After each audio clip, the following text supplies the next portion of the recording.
एक ऐसे महान ऋषि जिसके लिए खुद भगवान श्री गणेश ने महाभारत को पुस्तक के रूप में लिखा। एक ऐसे महर्षि जिन्होंने अर्जुन और अश्वत्थामा के चलाए हुए दोनों प्रलयकारी ब्रह्मास्त्रों को बीच हवा में रोक दिया। केवल यही नहीं बल्कि महाभारत युद्ध खत्म होने के बाद एक दिन तो उन्होंने कौरव और पांडवों की तरफ से मरे हुए सभी योद्धाओं को दोबारा जीवित कर दिया था। ऐसे महान ऋषि कोई और नहीं बल्कि महर्षि वेदव्यास जी थे। और आज की इस वीडियो में हम आपको उनके जीवन के बारे में ऐसे ऐसे सच्चाई और ऐसे ऐसे किस्से बताएंगे जिनको जानकर आप भी दंग रह जाएंगे। आज हम जानेंगे कि आखिर कितने शक्तिशाली थे ऋषियों के ऋषि महर्षि वेदव्यास जी और क्या है उनके जीवन की संपूर्ण कहानी। आप देख रहे हैं ब्रह्मा युग चैनल। तो चलिए अब करते हैं ज्ञान की बात। महर्षि वेदव्यास के बारे में बताने से पहले हम आपको एक बात बता दें कि व्यास किसी व्यक्ति का नाम नहीं बल्कि एक पद, एक उपाधि है। और व्यास जी हर एक द्वापर युग में वेदों को 4 भागों में बांटते हैं। अभी के मान्यवतर यानी कि सामान्य मान्यवतर में देवपाल जी व्यास है और 8वें मान्यवर में वो संत ऋषियों में से एक होंगे।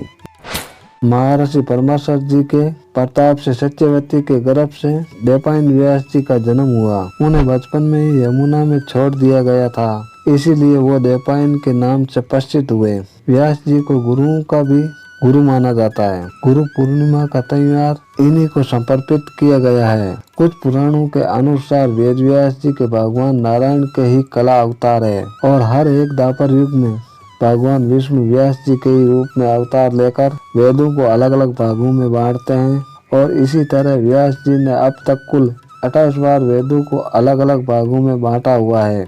आपको ये जानकर हैरानी होगी कि पहले द्वापर युग में खुद ब्रह्मा जी ही वेदव्यास जी हुए थे। उसके बाद दूसरे द्वापर युग में प्रजापति दक्ष और तीसरे द्वापर युग में खुद शुक्राचार्य और चौथे में गुरु बृहस्पति वेदव्यास जी हुए थे।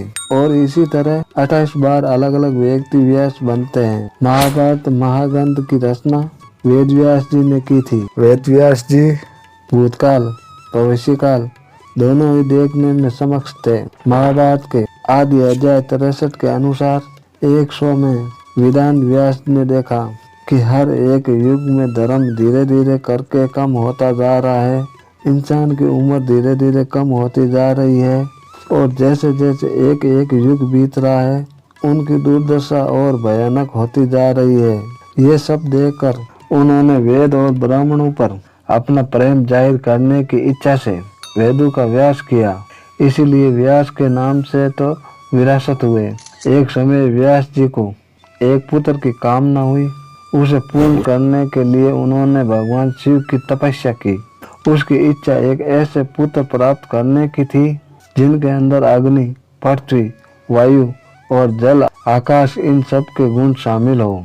और उन्हें सुखदेव जी के रूप में एक ऐसा ही पुत्र प्राप्त हुआ जो आगे चलकर महान तपस्वी और प्रचारक हुए। व्यास जी के जीवन में 2 पक्ष आध्यात्मिक और भौतिक दोनों ही दिखाई देते हैं। उनकी माता सत्यवती के साथ उनका विवाह होने के उपरांत व्यास जी का हस्तिनापुर के साथ संपर्क हुआ।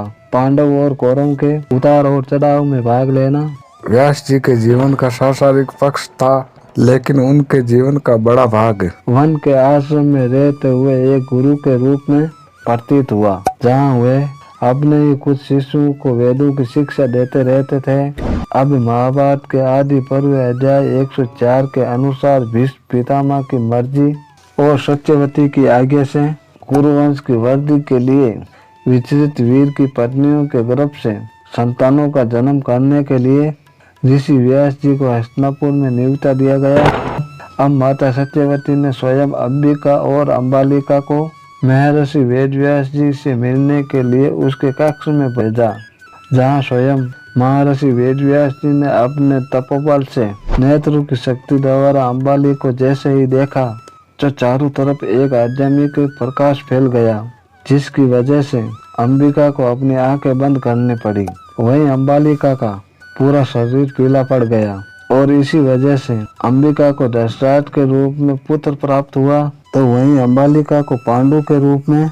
और इन्हें दोनों के अंदर कुछ न कुछ कमियां थी, जैसे अंबिका ने जब आंखें बंद की तो धर्तराज भी अंधा ही पैदा हुआ। वहीं जैसे ही अंबालिका पीली पड़ी तो उनके पुत्र यानी पांडु भी बहुत ही बीमारियों से ग्रस्त थे। लेकिन महर्षि वेदव्यास की नजर एक और कन्या पर पड़ी थी और वे थी स्वयं एक दासी। तभी महर्षि वेदव्यास जी ने उस दासी से बोल पड़े, शुभ, अब तू दासी नहीं रहेगी, तेरे गर्भ से एक अत्यंत श्रेष्ठ बालक का जन्म होगा। वो बालक तीनों लोगों में धर्मात्मा और संसार के सभी बुद्धिमान लोगों में श्रेष्ठ होगा। और इसी तरह बालक विदुर का जन्म हुआ, जो कि भगवान श्री कृष्ण दापियन व्यास जी का ही पुत्र थे।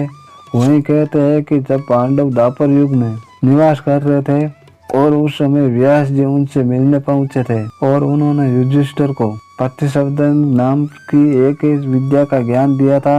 इसी विशेष विद्या का नाम युधिष्ठिर ने अर्जुन को दिया था, जिससे खुद अर्जुन आकाश में जाने वाले अलग अलग देवताओं की तरह ही अस्त्र शस्त्रों का ज्ञान प्राप्त करने में समर्थ हो गए थे। सिर्फ यही नहीं, महर्षि वेदव्यास जी ने, जिन्होंने स्वयं धर्तराज की मजबूरी को समझता था कि वह कुरुक्षेत्र के युद्ध में जा तो नहीं पाएगा, ऐसे में उन्होंने उसके सेवक संजय को दिव्य दृष्टि प्रदान की थी, जिस वजह से महाभारत युद्ध की पल पल की खबर वो वहीं से बैठे हुए देख रहे थे और स्वयं धर्तराज को सुना रहे थे।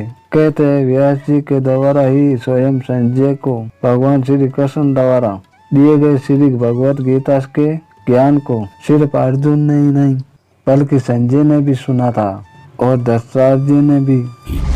लेकिन व्यास जी की असली शक्ति का पता तो हमें तब चलता है जब अश्वत्थामा ने आधी रात में पांडव के सोए हुए बच्चों को मार डाला। उसके बाद अश्वत्थामा का सामना पांडव से हुआ।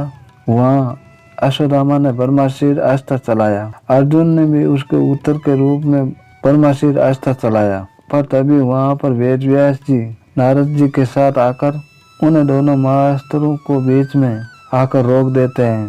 सोचिए, छूटे हुए ब्रह्मास्त्र अस्त्र हवा में स्वयं वेदव्यास जी द्वारा रोक दिए गए थे। कहते हैं अर्जुन ने तो अपना अस्त्र वापस ले लिया था, लेकिन अश्वत्थामा को उसकी विद्या नहीं आती थी। ऐसे में भगवान श्री कृष्ण के कहने पर अश्वत्थामा को वो स्वयं अभिमन्यु की बीवी उत्तरा के गर्भ की तरफ भेजना पड़ा, जहाँ उनके शिशु के प्राण निकल गए। सिर्फ यही नहीं, महाभारत के आश्रम वार्षिक पर्व अध्याय 31 के अनुसार व्यास जी ने अपने तपोबल से महाभारत युद्ध के बाद मरे हुए सभी योद्धाओं को जीवित कर दिया था। महामुनि व्यास जी ने भागीरथी के पवित्र जल में प्रवेश करके पांडव और कौरवों के पक्ष में जो अलग अलग देश के निवासी राजा योद्धा बनकर आए थे, उन्हें सबका व्यास जी ने आह्वान किया। लेकिन भीष्म, कर्ण और घटोत्कच, अभिमन्यु सहित सभी राजा अपनी सेनाओं के साथ शस्त्रों को लेकर जल से बाहर निकलने लगे। उस समय मुनिवर व्यास जी से प्रसन्न होकर अपने तपोबल से धृतराष्ट्र को नेत्र दान किए और गांधारी के दिव्य ज्ञान से संपन्न किया था।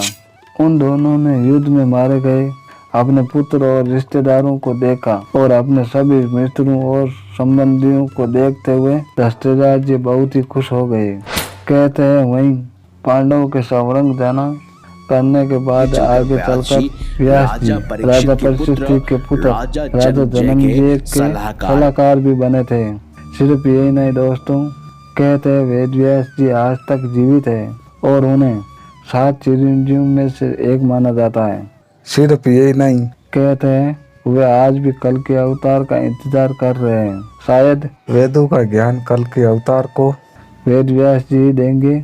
ऐसे में जैसे ही कलयुग समाप्त होगा और हम सतयुग की तरफ प्रस्थान करेंगे, तब उसे सतयुग में वेदों की रचना करने वाला कोई और नहीं बल्कि वेदव्यास जी होंगे, जो इस समय 7 चिरंजीवियों में से एक है। लेकिन कलयुग खत्म होने के बाद जब हम सतयुग में जाएंगे, तब वे 7 संत ऋषियों में से एक हो जाएंगे। तो अगर आपको हमारी ये खास जानकारी और वीडियो अच्छी लगी है तो इस वीडियो को लाइक करें, हमारे चैनल को सब्सक्राइब करें और ज़्यादा से ज़्यादा शेयर भी करें। तो मिलेंगे अगली बार एक नई खास वीडियो के साथ। तब तक के लिए देखते रहिए ब्रह्मा युग चैनल। नमस्कार।